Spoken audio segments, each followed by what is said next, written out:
Hello students, welcome back to my channel. तो इसके last video में हम लोगों ने सिलेबस डिस्कस किया था और आज से हम अपनी क्लास स्टार्ट कर रहे हैं। तो हमारा पहला टॉपिक है कंट्रोल एंड कोऑर्डिनेशन। तो हमारी बॉडी का जो कंट्रोल एंड कोऑर्डिनेशन होता है वो दो सिस्टम के द्वारा होता है। पहला है नर्वस सिस्टम, दूसरा है एंडोक्राइन सिस्टम।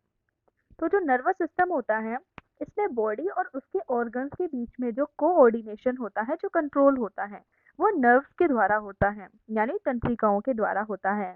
और एंडोक्राइन सिस्टम में ये कंट्रोल और कोऑर्डिनेशन होता है केमिकल्स के द्वारा। एंडोक्राइन सिस्टम में हार्मोन्स आते हैं और जो हार्मोन होते हैं वो एक प्रकार के केमिकल ही होते हैं। तो हम सबसे पहले नर्वस सिस्टम के बारे में पढ़ेंगे। तो नर्वस सिस्टम में सबसे पहले हम पढ़ते हैं न्यूरॉन। इसको तंत्रिका कोशिका भी कहा जाता है।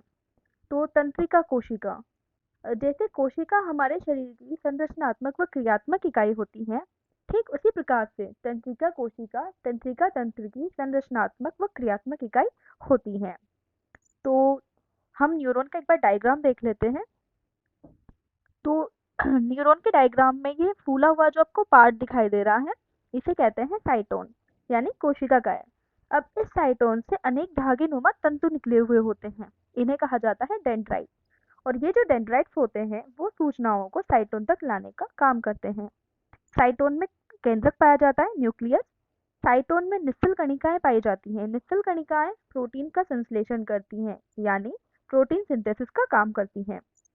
और इसके अंदर मिलता है न्यूरोफाइब्रिल्स। न्यूरोफाइब्रिल्स क्या होता है कि इसका काम होता है, ये जो तंत्रिका आवेग जो होते हैं, नर्व इम्पल्स, उनके संचरण का काम करती है, उनमें सहायक होते हैं। और अब ये जो साइटोन से आप ये एक धागे नुमा तंतु देख रहे हो, इसे कहा जाता है एक्सोन। और ये जो एक्सोन होता है उसके ऊपर एक कवरिंग पाई जाती है। ये जो आप बॉक्स देख रहे हो ये पाई जाती है माइलिन शीट की कवरिंग, ये। और एक्सोन का वो पार्ट जहाँ पे माइलिन शीट की जो कवरिंग होती है वो एब्सेंट होती है, नहीं पाई जाती है, तो उसको हम बोलते हैं नोड ऑफ रेनवियर। और ये जो एक्सोन है, एक्सोन का जो ये लास्ट वाला पार्ट है, तो इसको बोला जाता है सिनेप्टिक नोब। तो ये था न्यूरॉन का डायग्राम। अब न्यूरॉन काम क्या करते हैं? न्यूरॉन सूचनाओं का आदान प्रदान करने का काम करते हैं। तो हम न्यूरॉन के बारे में कुछ बातें जान लेते हैं। तो जैसा कि मैंने आपको बताया था कि न्यूरॉन जो है नर्वस सिस्टम की संरचनात्मक व क्रियात्मक इकाई होती है। और जो न्यूरॉन होती हैं वो शरीर की सबसे लंबी सेल होती हैं। बहुत सारे एग्जाम में ये क्वेश्चन पूछा भी जाता है स्टूडेंट्स कि शरीर की सबसे लंबी सेल कौन सी होती है, तो यह है न्यूरॉन। और जो न्यूरॉन की संख्या होती है वो होती है 86 बिलियन। और ये जो सेल होती है इनमें सेल डिवीजन नहीं होता है, जैसे कि सभी प्रकार की सेल्स में सेल डिवीजन होता ही है, बट ये एक ऐसी सेल है जिसमें सेल डिवीजन नहीं होता है, नहीं पाया जाता है। तो ये तो बात हो गई न्यूरॉन की। अब हम पढ़ेंगे न्यूरॉन के पार्ट। तो सबसे पहला पार्ट आया अपने पास साइटोन, ठीक है। तो नर्व सेल के इस भाग में निस्सल कणिका व न्यूरोफाइब्रिल्स पाए जाते हैं। जैसा कि हमने डायग्राम में देखा था, ये निस्सल कणिका और न्यूरोफाइब्रिल्स पाए जाते हैं। निस्सल कणिका जो है आर का रूपांतरण है। आर मतलब रफ एंडोप्लाज्मिक रेटिकुलम, यानी खुरदरी अंतःप्रदवी जालिका का रूपांतरण होते हैं। और ये प्रोटीन सिंथेसिस में सहायक होते हैं, क्योंकि जो रफ एंडोप्लाज्मिक रेटिकुलम है उसका भी काम होता है प्रोटीन सिंथेसिस का। तो अगर ये इसका रूपांतरण है तो इसका भी काम होगा प्रोटीन सिंथेसिस का। अब न्यूरोफाइब्रिल्स जो होते हैं नर्व इम्पल्स के संचरण में सहायक होते हैं। डेंड्राइट, ये देखिए डेंड्राइट, ये क्या होते हैं? अनेक धागेनुमा तंतु होते हैं, जो हमने पहले देखा था। तो ये अनेक धागेनुमा तंतु होते हैं जो सूचनाओं को साइटोन तक लाते हैं। अब उसके बाद है एक्सोन। एक्सोन एक एकल धागेनुमा तंतु है जो सूचनाओं को साइटोन से ले जाता है। ये देखिए, ये है डेंड्राइट्स। ये सूचनाओं को लेकर आएंगे और किसको ट्रांसफर करेंगे? साइटोन को। और ये जो साइटोन है ये आगे किसको ट्रांसफर करेगा? ये एक्सोन को ट्रांसफर करेगा। और ये एक्सोन से जाएंगे यहाँ पे, और फिर यहाँ से जो दूसरा न्यूरॉन है उसका डेंड्राइट वाला पार्ट होगा, तो ये उसको ट्रांसफर हो जाते हैं। तो इस प्रकार से इनमें सूचनाओं का आदान प्रदान होता है। इस एक्सोन के ऊपर माइलिन शीट की कवरिंग पाई जाती है, जो किसकी बनी हुई होती है? फॉस्फोलिपिड की। ये आप एक बार ध्यान रखिएगा। कि ये जो माइलिन शीट की जो कवरिंग होती है वो किसकी बनी हुई होती है, तो ये फॉस्फोलिपिड की बनी होती है। अब एक्सोन के ऊपर जहां पर माइलिन शीट की कवरिंग नहीं पाई जाती है उस जगह को नोड ऑफ रेनवियर कहा जाता है। एक्सोन के लास्ट फूले हुए भाग को सिनेप्टिक नोड्स कहा जाता है। जब दो नर्व्स आपस में जुड़े हुए नहीं होते परंतु क्रियात्मक रूप से संबंधित रहते हैं तो इसे सिनेप्स कहते हैं। एसिटाइल कोलिन नामक रासायनिक पदार्थ नर्व इम्पल्स के संचरण में सहायक होता है। यह न्यूरोट्रांसमीटर की तरह कार्य करता है। तो जैसे इसको देख लेते हैं, जैसे ये दो न्यूरॉन है, ठीक है, एक साइड से होगा इसका डेंड्राइट्स वाला पार्ट और एक साइड से होगा एक्सोन वाला पार्ट, ठीक है। तो इनके बीच में होता है गैप, ये आपस में जुड़े हुए नहीं होते हैं, तो इनके बीच में ये पदार्थ एक्सोन से स्रावित होता है, ये एसिटाइल कोएंजाइम, ये acetyl choline, sorry acetyl choline जो है वो यहाँ से स्रावित होता है एक्सोन वाले पार्ट से। तो ये क्या करता है, नर्व इम्पल्स में उनके संचरण में सहायक होता है और ये किसकी तरह कार्य करता है, न्यूरोट्रांसमीटर की तरह कार्य करता है। और जो सिनेप्स वाली जो हमने यहाँ पे क्रिया पढ़ी थी वो ये है कि दो नर्व आपस में जुड़े हुए नहीं होते लेकिन क्रियात्मक रूप से तो ये एक दूसरे से जुड़े हुए होते ही हैं, तो इसको बोलते हैं सिनेप्स। अब है इनहिबिटर। इनहिबिटर को बोलते हैं न्यूरोसंधमक। मतलब जैसे कि एक तो होता है न्यूरोट्रांसमीटर, यानी कि जो नर्व इम्पल्स के संचरण में सहायक हो रहा है, बहुत तेजी से जो है नर्व इम्पल्स वो जा रहे हैं आ रहे हैं, सूचनाओं का आदान प्रदान हो रहा है, लेकिन इस गति को धीमा करने का जो काम करते हैं वो करते हैं इनहिबिटर। और एक इनहिबिटर का नाम है GABA, गाबा, इसका नाम है gamma amino butyric acid. Okay,